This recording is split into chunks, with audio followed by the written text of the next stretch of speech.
Welcome to Your Own Health and Fitness. I'm Lena Berman. Jeff Fawcett and I come to you weekly with a critical, independent voice on the politics and practice of health and the environment. Regular listeners to Your Own Health and Fitness will have heard many shows devoted to the criticism of how conventional medicine treats heart disease. The conventional theory is that cholesterol causes heart attacks, and so cholesterol lowering is the primary treatment, even among alternative medical practitioners. What has been missing is an alternative explanation for heart attacks that accounts for all the known facts, including why cholesterol lowering not only doesn't work, but is positively dangerous. Once that's done, you end up with a dramatically different picture of why people have heart attacks and what can be done to prevent and treat them. My guest today is Thomas Cowan, MD, author of Human Heart, Cosmic Heart, A Doctor's Quest to Understand, Treat, and Prevent Cardiovascular Disease. Dr. Cowan is a veteran family physician and a founding board member of the Weston A. Price Foundation. Thomas Cowan, welcome back to Your Own Health and Fitness. Thank you. Thanks for having me on your show. My pleasure. In your book, Human Heart, Cosmic Heart, you start off by discussing in considerable detail the normal workings of the heart and circulatory system, which all makes perfect sense. But where I would like to start is how you characterize conventional medicine and what it gets wrong about heart disease. The way I usually do this with particularly with patients is just sort of reflects my style, I guess, is I say, if you ask the next 100 people who walk down this street, or if you ask the first 100 cardiologists or internists in, San Francisco or any large city, what causes heart attacks? Of course, people think about that in a lot of different ways, but I always tell people, just think you're a 7-year-old child and answer it that way. So basically, if you think about it like that, everybody says the reason you have a heart attack is we have 3 major coronary arteries. That's where all the blood comes to the heart. One of them gets blocked with plaque. The blood can't get through, and the part downstream from that dies. The arguments are always, is it the cholesterol that's causing the plaque, and you should eat a low-fat diet or a no-fat diet? Is it inflammation? Is it heavy metals, infection, stress, whatever? But nobody argues that it's not the plaque that's causing the blood to not get to the heart, and that's why we have a heart attack. Of course, except me, but it's not really just me. But I suppose in some way that's what the question is about, because unlike all those other 200 people, I don't agree that that's the main reason that people have heart attacks. Now, obviously, I didn't make this up by myself. The first time I heard of this was some 20 years ago, and then I was primarily convinced, having read a book by a guy named Giorgio Baroldi, which is, by the way, for anybody who's a glutton for scientific punishment and wants to read it, it's reprinted so you can get it for free on a website called heartattacknew.com, which is a brilliant website by a friend of mine named Knut Sroka. Yes, you mentioned him in the book. Yeah. Yeah, and in the bottom there's a print version, and he reprints Baroldi's book. And what was so impressive about his work is he studied by autopsy. So we're not talking about catheterizations or troponin levels or EKGs. He studied by autopsy people who died of a heart attack, and actually how many of them had a blocked artery. And he came to the conclusion that it was exactly 41% of people who died of a heart attack had a significant blockage of the artery leading to that part of the heart. And the other part of that was 50% of those blockages came after the heart attack, not before, which is another interesting thing. So, in other words, 20% of heart attacks are associated with a significant blockage of the artery leading to that part of the heart, which, of course, if you do the math, means 80% aren't. And then the question is, what caused those 80% to die of heart attacks? Unfortunately, there's very little, if any, answer in conventional cardiology. Mostly people have never heard of that.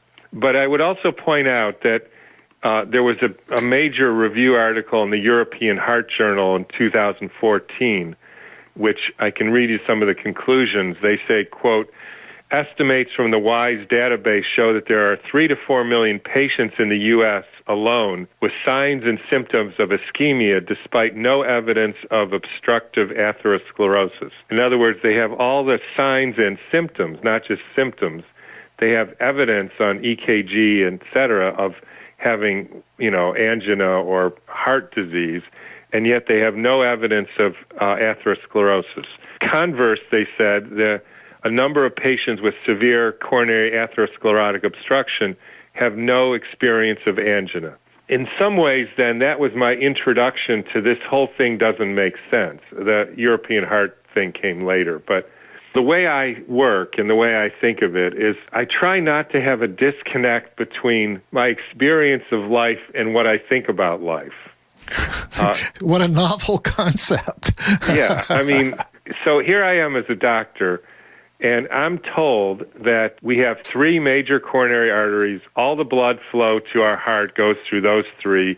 If one of them blocks, then you can't get the blood through and you have a heart attack. So I don't know how many people I've seen, but in the hundreds, and especially now since I wrote that book, even more. Person comes in, usually a male, usually in their 40s or 50s, has a little bit of symptoms like walking up a hill. A few weeks ago, a guy walks up, I can't remember the name of the hill around here. It's like 3-4 mile uphill. Didn't feel so good. Wife tells him he has to go to the cardiologist. Goes to the cardiologist, says, oh, this could be your heart. And then he does a catheterization, says, you're 95% blocked in one of your major coronary arteries. If you block anymore, you're going to have a heart attack and die. I've heard this so many times, and those are the people who have stents and then sometimes bypasses. And I say to myself, okay, if all the blood flow goes through these 3 major arteries, you're telling me this guy has 5% blood flow to his heart. How in the heck did he walk up that hill? Right. Second of all, so you mean to say if he blocks from 5% to 3%, that's going to kill him? Excuse me, but I don't think there's any difference between 5% blood flow and 3% blood flow. So that scenario makes no sense. That cannot possibly be the entire picture. The other thing that I started thinking of over the years was, if this is about plaque, then I think you and everybody else would agree, plaque must be formed by something that's happening, something in the blood. In other words, inflammation or high cholesterol or something. Obviously, if there's something deposited in your artery and we're told it's cholesterol, and we test the blood and we say, I see you have high cholesterol in your blood, that's what's somehow precipitating in your artery. So then I asked myself the question, is the blood the same in the coronary arteries where this plaque is happening? Is it the same blood as goes through the hepatic artery to your liver and the splenic artery to your spleen and the femoral artery to your leg? Well, obviously it is. It's not like you have some special blood that goes through your coronary arteries and you have a different blood that goes through your spleen. And so if it's the same blood with the same high cholesterol going through the same arteries, then you must have plaque build up in your spleen and in your liver artery and in your femoral artery and in your renal artery and all the other arteries, which in fact you do. It's a little bit different places, but basically you do. Interestingly, there's only one artery to your spleen, so presumably then if that splenic artery gets blocked with plaque, then you have a spleen attack. Now, I've done lectures all over the place, and I always ask people, how many of you in the audience know somebody who's had a spleen attack, right? Good question. Do you know anybody? None. I don't know any. So let's just estimate 40,000 people I've asked. In all that time, one person raised his hand. And I said, he was an ER doctor. I said, what what did you see? He said, well, I had somebody and he was in a car accident, he ruptured his spleen. I said, well, that's different. I mean, that's not what I'm... that has nothing to do with this. So that was the only one. How many have a liver attack? Nobody raised their hand. How many know somebody who had a foot attack? Nobody. How many of you know somebody or have heard of somebody with a heart attack? And everybody raised their hand. You know, Dick Cheney, Bill Clinton, and a whole lot of other people. Why is that? If it's all about the blocked arteries, why do some organs have attacks and others don't? When I started thinking about that, it made me think that there's something different about the organ. So the heart is different than the spleen, and it's not about the blood vessels because the blood vessels are more or less the same. There was other things, but those are the main things that just convinced me that this is not the whole story. And then the final thing was when you start looking at the research on the efficacy, particularly of stents. There was a big New England Journal article in 2004 called the Courage Study, which showed what they call PCI, which is essentially stents, was no different than medical treatment. Then there was a study in Circulation, 2007. Stents and bypasses had no effect on the longevity of the person or preventing further heart attacks. All it did was reduce angina. So that was the official conclusion of stents and bypasses, which are, after all, done to clear blockages. And then in October 2018, for the first time, at least that I know of, in The Lancet was published essentially a blinded study of stents. So they took people with chest pain, otherwise known as angina, and half of them they put a stent in, which clears the blockage, and the other half, believe it or not, they did a catheter, told them they put a stent in, but they didn't, just took the catheter out, and then waited 8 weeks and see what happened, and they had the exact same amount of chest pain. So we know that stents don't keep you from having heart attacks, they don't lengthen your life, and now we know they don't even prevent chest pain. I just want to read the conclusion of a UCSF cardiologist about this study. She said, quote, "This study will begin to change the mindset of cardiologists and patients that focal blockages need to be fixed. Instead, these findings help doctors and patients understand that coronary artery disease is a diffuse systemic disease. A focal blockage is just one manifestation of a larger disease." I don't know about you, but I have never heard a cardiologist say to a patient, "Oh, you have a blockage, but that's just part of a bigger picture here, so we're going to deal with the bigger picture." Probably not. And doesn't this lead us to question just the nomenclature of calling it cardiovascular disease? Exactly. And, you know, it's an interesting point you make because over the years, and in particularly because I wrote that book, I see a lot of heart patients. 2 or 3, 4, 5, I don't know how many times a week, I write on the diagnosis code CAD, which means coronary artery disease. That's after I just spent the last hour telling the person that they don't have coronary artery disease. Or I wouldn't say, I just want to be clear, there is 20% of people with coronary artery disease, and often in the so-called proximal LAD, which is the early part of the branching of the vessels, that's a problem. And I'm not saying it's good to have plaqued up arteries. So it's 20% of the issue.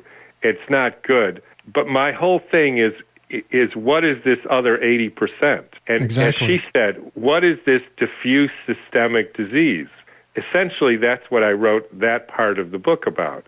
I gave my very explicit take on what is this diffuse systemic disease that she's talking about, which I've never heard any cardiologist or any internist even mention.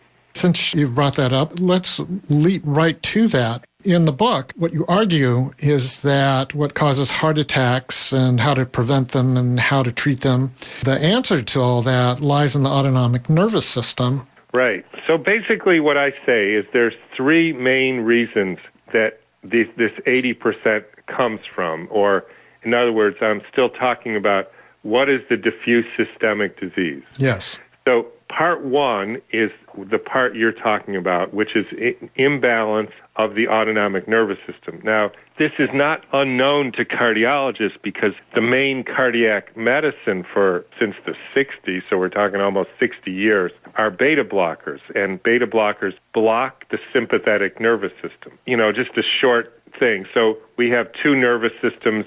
One of them is called the unconscious or autonomic nervous system, which innervates the organs, and it's divided into a sympathetic or fight or flight arm, which is centered in the adrenal medulla or middle part, which makes adrenaline, which is the main neurotransmitter of the sympathetic nervous system. The other side that balances that is called the parasympathetic or rest and digest, which is centered in the adrenal cortex.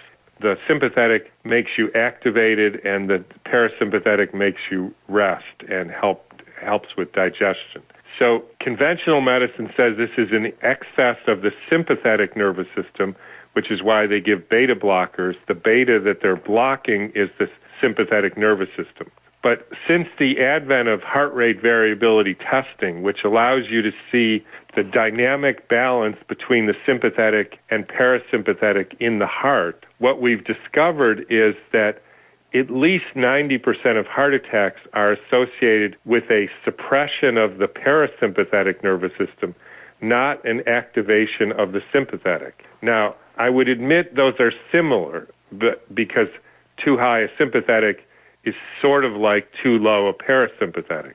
But it's also important to be clear that what they found is not too high a sympathetic, but too low a parasympathetic tone. You're listening to Your Own Health and Fitness. I'm Jeffrey Fawcett. I'm talking today with Thomas Cowan, MD, about his book, Human Heart, Cosmic Heart, and How to Understand Heart Disease. I think this is extremely important for people to hear. And so a little clarification is that sympathetic system responds to stress and stressful situations. So what you're not saying, I don't believe, is that stress and stressful situations is not a problem in terms of heart disease and heart attacks, but that the problem lies that we are not able physiologically to recover from that because of what isn't happening with the parasympathetic nervous system. So it is about balance, the two balancing each other. That's similar to how I would say it. But yeah. So what I would say is what's normal is to have a normal parasympathetic, and then you see a bear and you run. Yes. And then you get away from the bear, and then you're fine and have a good laugh about it, hopefully. That's just normal life and probably is actually good for you. What's not normal is to have high blood pressure and diabetes and a horrible marriage and exposed to Wi-Fi and glyphosate and all these things which we now know, we can document, have a negative effect on your parasympathetic tone. So now you're living under chronic stress, which, as you say, you cannot recover from because you exposed all the time to bad emotional situation or bad high, or your blood pressure's too high or whatever it is. And so that decreases the tone of your parasympathetic system. And then on the face of that, on the top of that, if the bear chases you, then you're kind of a goner. But unless the parasympathetic tone decreases first, then it's just called normal life. It seems to me that another element in this is not just a shock, a stressor. You encounter a stressor, it's imposed on you, but the chronic nature of stressors. Right. Recently, I interviewed Martin Paul, who's done a lot of work around the effects of EMF. And because of chronic exposures, as opposed to just periodic exposures, the body is under constant stress. So it's the chronic nature of this also contributes, I think, to both degrading the parasympathetic and just the exposure that it has to deal with. Right. So yes, that's exactly right. And there are so many studies documenting the negative effect on the parasympathetic nervous system from all these chronic stressors and life stressors and even non-native, EMF exposure and glyphosate and you name it, all those things. It's basically modern life, which of course are the people who have heart attacks. It's, traditional people, indigenous people, essentially were heart attack free. So it's a consequence of the way we live. There's no doubt about that. Based on what you've described, you can take this in any order that you would want. One is to talk about what you had suggested is how you can now talk about the progression of a heart attack, how that actually happens. And somewhere in here, too, I do want you to talk about what the normal working of the heart and the vascular system are. So maybe we could just finish the what causes heart attacks. Yes. Because, again, there's three reasons. So the first one is a suppression of the parasympathetic nervous system. The second one is a failure of the collateral circulation. And I really would encourage anybody who's interested in this, anybody listening, to go to heartattacknew.com, heartattacknew.com, and then go to the riddle solution under frequently asked questions and figure 1. And what's so shocking about this is the cardiologists, when they try to convince you to do a stent, they draw the 3 major coronary arteries and they show one of them's blocked, and that's why you can't get blood flow. When you look at the interesting thing about that is those are all drawings. That's not really a heart. Where if you look at that figure 1, you see that the circulation to the heart is like thousands or maybe millions of little blood vessels which all intersect and interact with each other, called the collateral system or the microcirculation. Or as I like to put it, the body is not so stupid to put all its eggs in those 3 baskets and you get one blocked and then you're dead. Yes. That would be a horrible design flaw. So it's more like a watershed than a river, and that's why blockages are, generally speaking, of no consequence. Yes. Even to the point where the early cardiologists insisted, and I've been reading about this since the 1940s when heart attacks really started. They always said that the people with blockages have less heart attacks because the blockages happen slowly over time, and they encourage the body to make these collateral vessels, yes, which is where most of the blood is carried. Yes. So the worst thing that could happen to a person, believe it or not, is if some drug would be found that would stop anybody from forming plaque, because then you would stop making collateral circulation, and then you would have an impoverished blood flow. So it's exactly the opposite of what we're taught. So that's the reason number 2. And reason number 3, which is actually the biggest reason, because it has to happen in every situation, and it's the reason why the spleen doesn't have heart attack or spleen attacks and the heart does, is that angina is caused by a buildup of lactic acid in the tissues. And the way that happens is the body exceeds its capacity to generate energy in the mitochondria, and that can happen in your leg or in your spleen or in your heart. And so it has to revert to its backup method of producing fuel, which is called fermentation or glycolysis. That happens in the cytoplasm, and then you make a little amount of energy plus lactic acid. When that happens in your leg, then you get a cramp and you stop running, and then the lactic acid gets flushed out. If that happens in your spleen, then the spleen stops functioning and it flushes the lactic acid out. The heart and the brain are the only organs that can't stop. They use about 40% of our total fuel anyways. And so when the lactic acid builds up, we have the experience of angina, just like a leg cramp. So it's the same process. That we exceed our capacity to generate fuel, which is a mitochondrial problem. We use fermentation or glycolysis. We build up lactic acid. We get cramps. That the heart can't stop, so the process continues. which then acidifies the tissue. And when the tissue gets acidified, then the calcium can't get into the cells.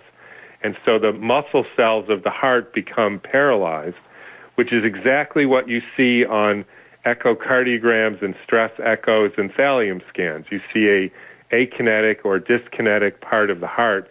In other words, part of the heart doesn't move properly, which is because it's paralyzed by the calcium not getting into the cell because it's acidic. So that perfectly explains all the observations that cardiologists make. And then if it still continues, the lactic acid builds up, the tissue becomes acidic, that causes necrosis of the tissues, which is what we call a heart attack. So you can see the whole thing play out. Now, parasympathetic tone increases the decreased parasympathetic tone increases the tendency of the mitochondria to not be able to generate oxygen, so that furthers this. And poor microcirculation, usually from diabetes or smoking, that also encourages the mitochondria not to be able to generate the energy that they need. So both of those things encourage this lactic acid buildup process, which is why and how they cause heart attacks. This process is extremely clear and worked out for decades. Why this isn't how we think, I don't know. But anyways, that's how it happens. And just to say, one of the reasons why I emphasize those three steps, autonomic nervous system dysfunction, microcirculation, and lactic acid, is it turns out there is a medicine called Strophanthus is the plant, and it makes an active ingredient called wabein, which has been used all over the world for a century to treat exactly this problem. And what does it do? It supports the parasympathetic nervous system. It increases the neurotransmitters of the parasympathetic nervous system. It improves the microcirculation, and it converts lactic acid into pyruvate, which breaks the whole cycle. Yes. And, that's what I've been saying. Those are the causes and therefore the treatment, and there's other things too. But that's the basic of the treatment, and I would claim that it would really revolutionize our treatment of heart disease if we saw it like that and took advantage of a very simple medicine to deal with it. What I fear is what listeners are going to hear is, a magical drug. This is actually something that your body produces in the adrenal glands from cholesterol. Yeah. One of the things I note is that, at least as you describe it, it's actually fairly hard to get your hands on this stuff, or at least at the time of writing the book it was. How do you find out what your Strophanthin status is, and what is it in terms of just behavioral things that you can do without trying to locate a source of this that can increase its production? So Strophanthus is the name of the plant. It's actually technically called Strophanthus gratis. It's a perennial vine native to Africa. It's now collected in the Cameroon by a group of people who know how to climb these 300-foot vines. Knut goes down there and, quote, helps him every year, although I don't think he climbs the vines. And it has seeds that are called Strophanthus seeds, and they have an active ingredient called G-strophanthine in Europe and wabein in the United States. So what you're referring to is this chemical wabein turns out to be essentially a bioidentical hormone that's made in our adrenal glands and is made from cholesterol, inhibited by the production of it is inhibited by statin drugs, and it's inhibited by chronic stress and chronic parasympathetic dysfunction, just as we would expect. So in other words, if you live with chronic stress, whether it's Wi-Fi or bad marriage or economic stress or just life in America, and you don't move and you don't eat right and all that stuff, you end up with parasympathetic dysfunction, probably lower your level of endogenous wabein production, and then this whole sequence of events happens. You build up lactic acid, paralyzes the muscle, and then you go on to get necrosis and a heart attack. So you can so first, to answer the first question, as far as I know, there's no way to measure that in the blood, at least not practically. So one way to approach this is to not do all those things, live like a native, traditional, indigenous person, which would be good for all of us. And then you probably won't have the chronic suppression of wabaine production, and you probably never will have a heart attack. Short of that, I've basically started a company that is making Strophanthus seeds into a medicine, and we're basically trying to resurrect it and make it available to people. And because we've been working with practitioners all over the country to get them to use this and compiling case studies, actually just as of yesterday, we got final approval at Thomas Jefferson University to do a formal trial of using Strophanthus seed capsules to treat people with angina and congestive heart failure. So we're hoping to actually formally prove what people over the last 100 years, particularly in Europe, have known clinically for decades. I'm going to take a brief musical break. When I come back, I'll continue talking with Thomas Cowan, MD, about what conventional medicine gets wrong about heart disease and how to get it right. Stay tuned. You are in the right place.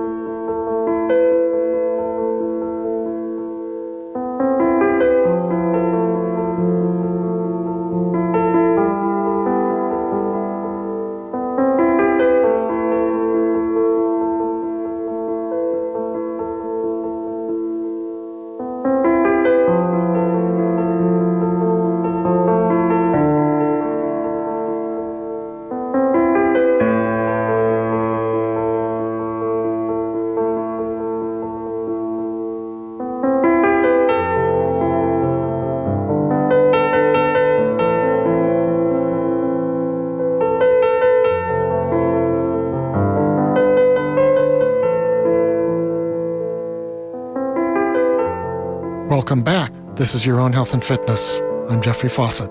I'm talking today with Thomas Cowan, MD, about his book, Human Heart, Cosmic Heart, What Conventional Medicine Gets Wrong, and How to Get It Right. Our website, yourownhealthandfitness.org, has more information about this show as well as our almost 700 other shows, a free download of today's show, free open access to recordings of all our shows, a free newsletter about upcoming shows, and more at yourownhealthandfitness.org.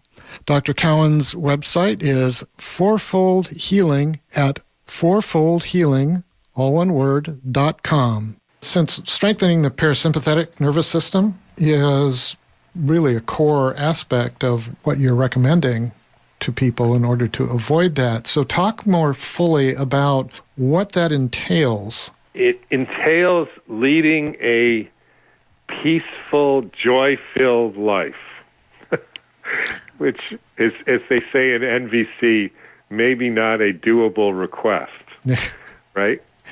But I really would encourage people to think of it like that. Like here's an example. I've been a big fan. I'm a Weston Price founder, yes. And I read Jerry Manders in The Absence of the Sacred. I lived in traditional African village for 2 years, and it's also very clear, interestingly, that heart attacks were unknown even in this country until the 40s with the huge change in diet and pesticides and everything. And by the way, it was an interesting debate between a vegan cardiologist and a paleo guy. The vegan cardiologist goes on about how there was no heart disease until the 40s. And I don't know why nobody asked him this, but I would have. How many vegans were there in 1920 in the United States? Good question. I actually know the exact answer to that question. And the answer is none by choice. There may have been a few starving people who couldn't get anything else. But so we already had the answer to how not to have heart attacks. And it wasn't because everybody was vegans then. Just as a little aside there. But so for instance, when you get into that, you realize that traditional people on average the men worked 18 hours a week and the women worked 23 hours a week. And when I say work, I mean all the things that were needed in order to sustain their life, like getting food and shelter and fixing their house, and it's all that stuff. Yeah, this is the Marshall Solins argument of the original affluent society. Yeah, right. So we work too much for nothing, and we don't we're not moving enough, we're not outside enough, we're not in the sun enough, we're not connected to the earth enough. I mean, you can do a lot of things. All these things are known to support your parasympathetic nervous system. I mean, I'm a doctor, so I get the people who've already had heart attacks or have debilitating chest pain. That's who I treat with Strophanthus. But you can do a lot to support your parasympathetic nervous system in the way that you choose to live. And I mean, that's not our cultural norm. That's not how we make it easy for people to live. We overwork them doing mostly nothing, and people don't move except, in gym. I mean, you know the whole thing. Yes. So, people who listen to this show regularly have heard this before.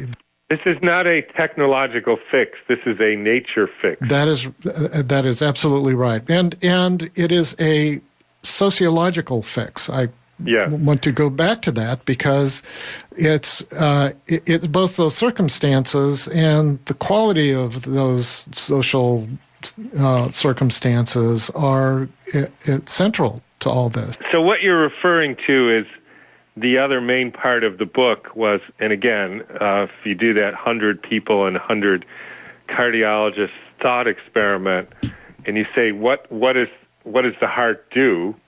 And they had a cover of Time magazine some years ago on this. The heart pumps the blood around the body. In other words, the reason for the blood moving in the body is because it's physically, mechanically pushed by the heart. Now, I want to point out a few things about that. That's what we all believe. It's like mother's milk. It's like you're born, and then day one they say, oh, by the way, the heart pumps the blood around the body, which I'm exaggerating there, but you know what I mean. Yes, we do. So there's two things I want to say, because that sounds strange because it's total nonsense.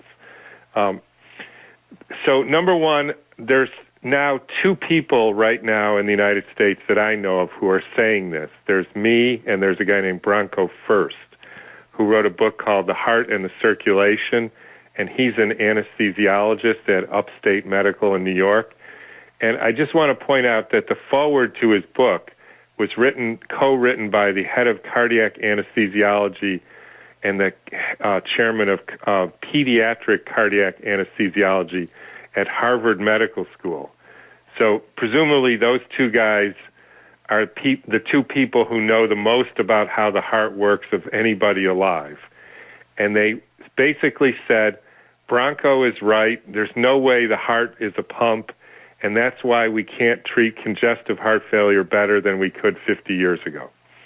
So anybody who doesn't want to listen further, just realize that I'm not the only one, and some people who know a whole lot about the heart have agreed, at least with Branko, who's basically got a more technical version of me, of what I said. The other thing is, when you look back and who started this? Who was the first one? Because before, 1700s or so, nobody believed that the heart pumped the blood. Nobody. And I actually, in some ways, got it wrong in the book and said William Harvey, who's considered the father of cardiology, he was the one who first said the heart pumps the blood. But I've since really learned that he actually didn't say that.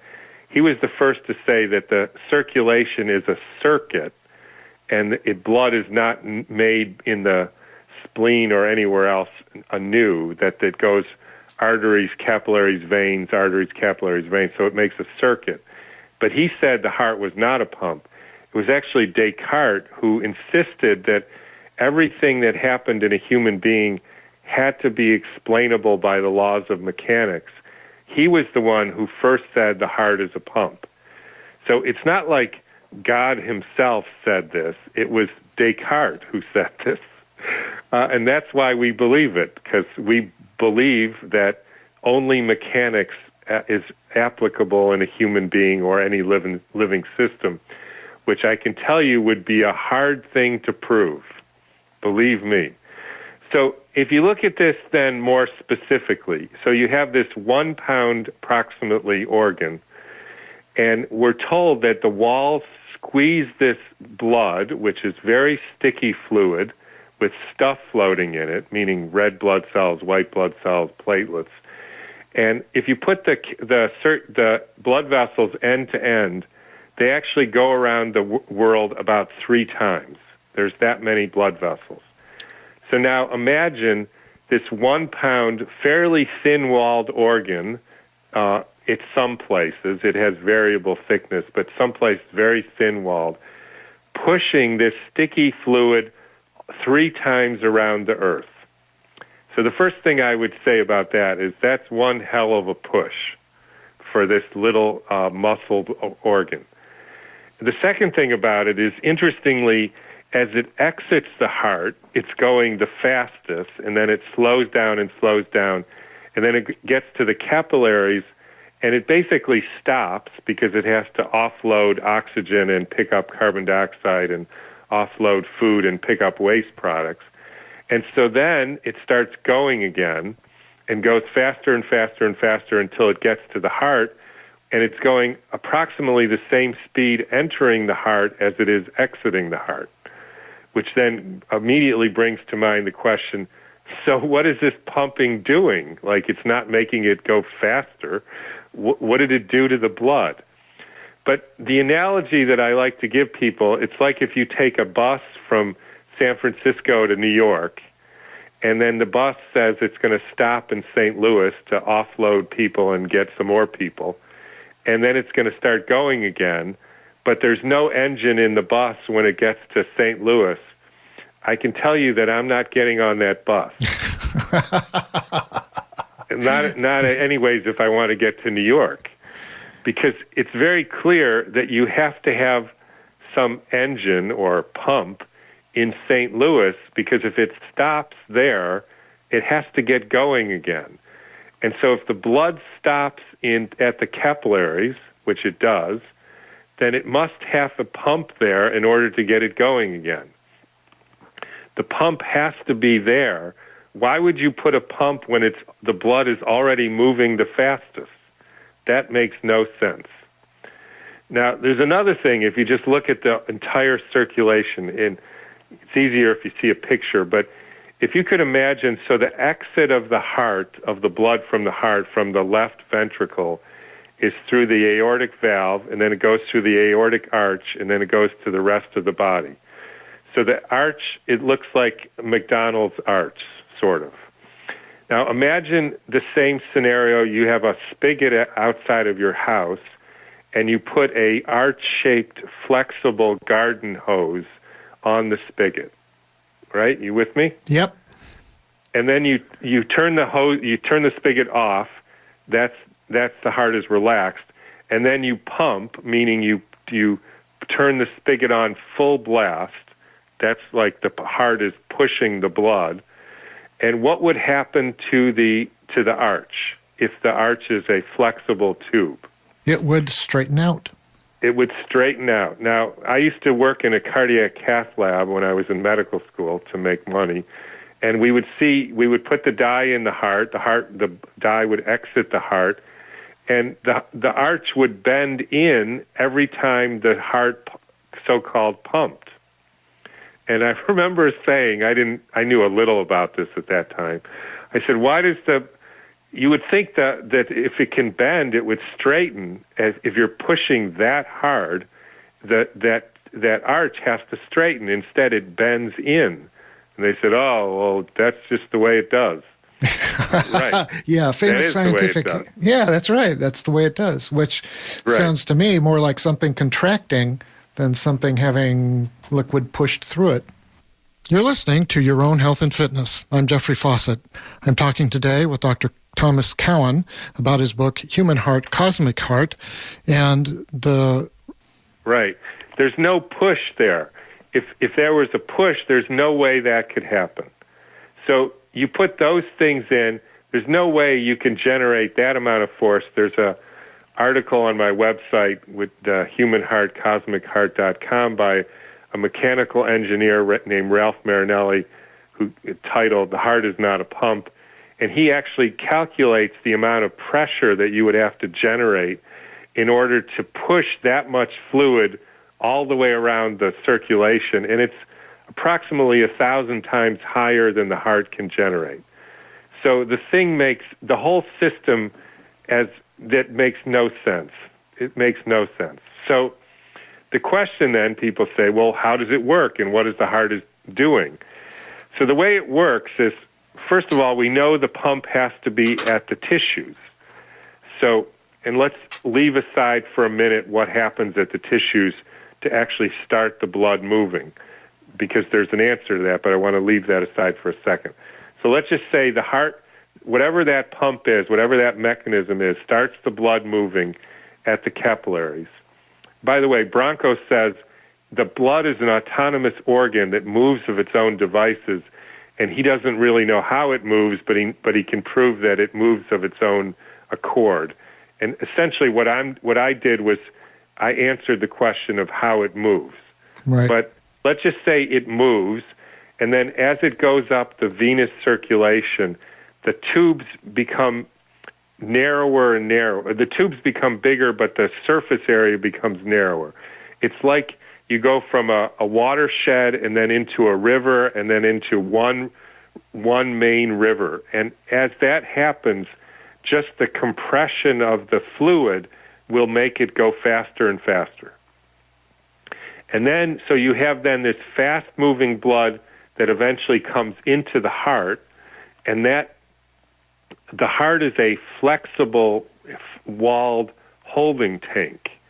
So that the blood coming in expands the tank, and that creates a positive pressure in the tank and a vacuum or a negative pressure on the far side of the valve, right? Because blood or water, it's like a hydraulic ram. The water comes into the holding tank, the walls expand, that creates a vacuum on the other side of the gate. When the pressure differential is big enough, that causes the gate to open. That negative pressure sucks in the arch, and the blood is moved out of the heart, not because of any pressure generated by the walls. The walls are just expanding and then passively contracting. It's essentially the mechanism of a hydraulic ram.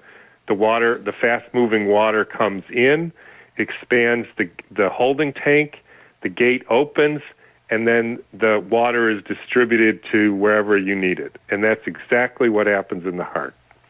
So essentially it stops the blood, not pushes the blood.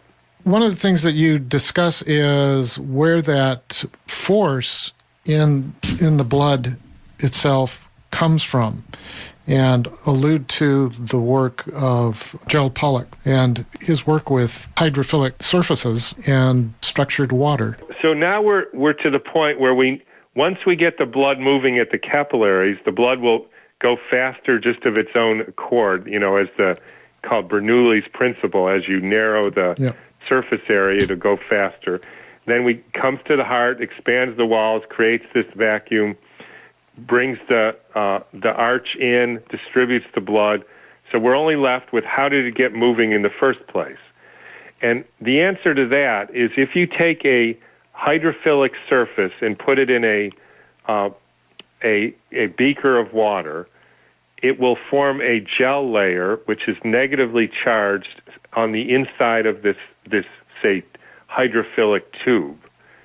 And because it forms a negatively charged gel layer, it also forms the corresponding positive protons go out into the liquid water in the center of the tube. The protons being positively charged free in the water, they repel each other and start the flow going inside the tube. Interestingly, if you put this system, so you hang a hydrophilic tube in a lead box, in a beaker, put it in a lead box, then the flow stops. If you take it out of the lead box and shine the sunlight on it, then you can start to see the flow resume inside the tube.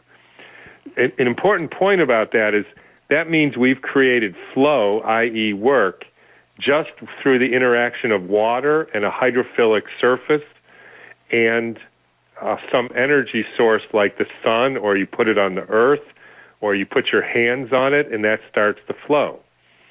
Now, if you think about that, that's exactly how a tree moves sap up, in its trunk.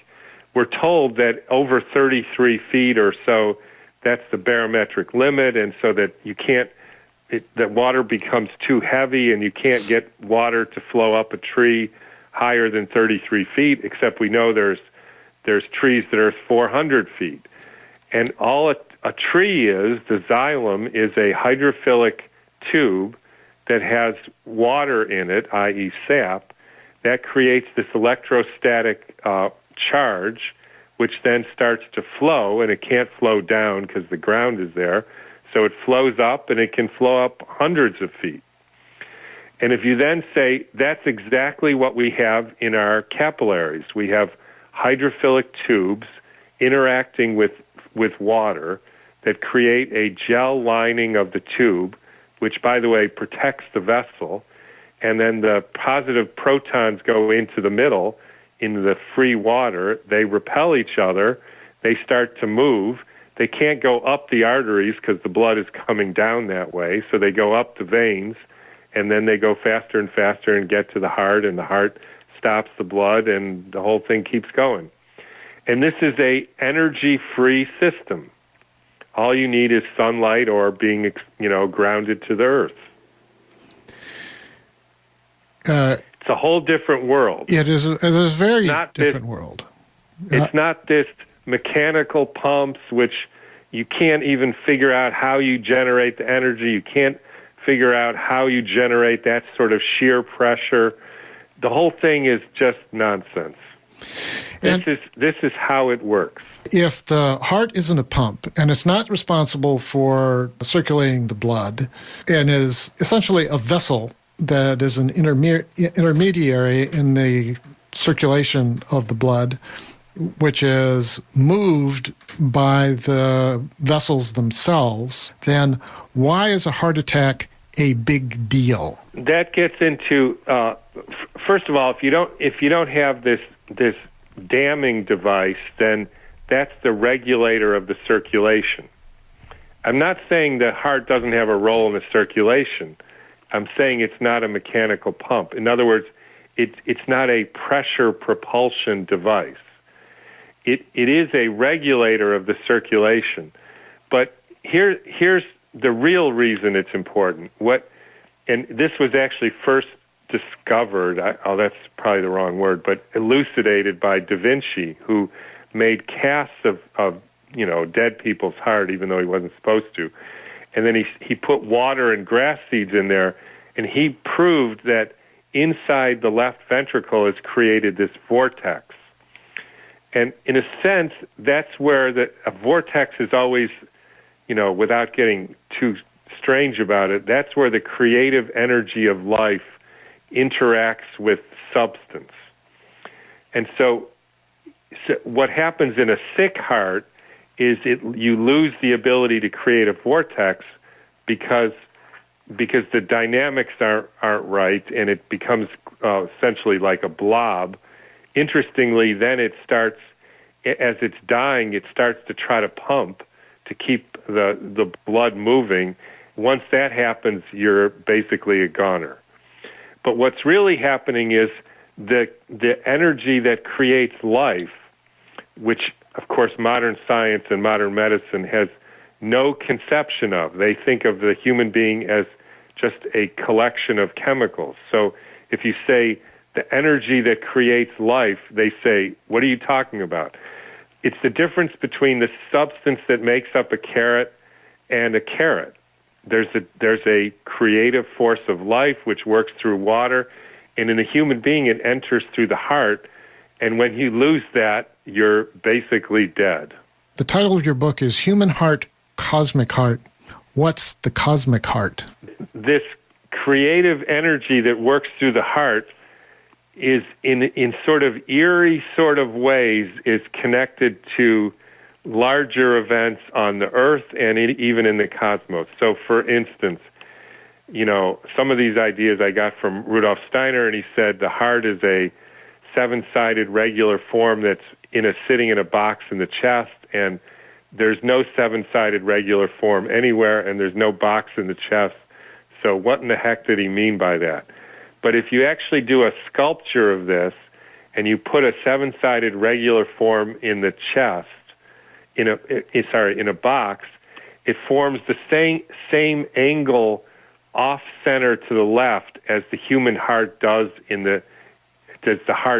a human being, which is weird. So it's an imaginary or a mythical seven-sided form sitting in an imaginary box that happens to be the same angle off-center to the left that the Earth tilts on its axis, which is totally bizarre. So somehow the heart and the Earth are sitting to the left about almost exactly the same, which if you put it in degrees, it's pretty much the same degree as the normal human temperature, 37 degrees, which interestingly, then when Steiner says the heart is the seat of the warmth body, you can start to see exactly what he means by that. And then you do like the number of heartbeats in a year is the same as or in a day is the same as the number of years that the sun has to traverse the 12 signs of the zodiac, and then you're starting to think, oh my God, there's a bigger picture here, which the tragedy is we in our small-minded, materialistic, mechanistic view of the world have no clue. And that's why I try to present the idea that we need to widen our view here. This view of the human being which we're being sold it's really at the root of all these other catastrophes. The ecological catastrophe, the climate catastrophe, the pollution catastrophe, the Wi-Fi catastrophe, the government catastrophe, social, etc. They're all based on a mechanistic view of life and the human being, which is just a bogus theory. I'm afraid we are out of time, but this has been really great and very eye-opening. I hope listeners appreciated this as much as I did. Thank you. I appreciate that.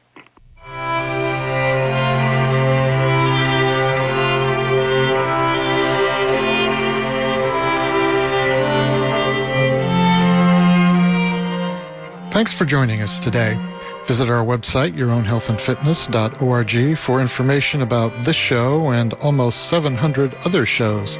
Free access to recordings of all of them, a free newsletter about upcoming shows, and more. Your Own Health and Fitness is produced by Lena Berman and Jeffrey Fawcett. Until next time, take care of yourself.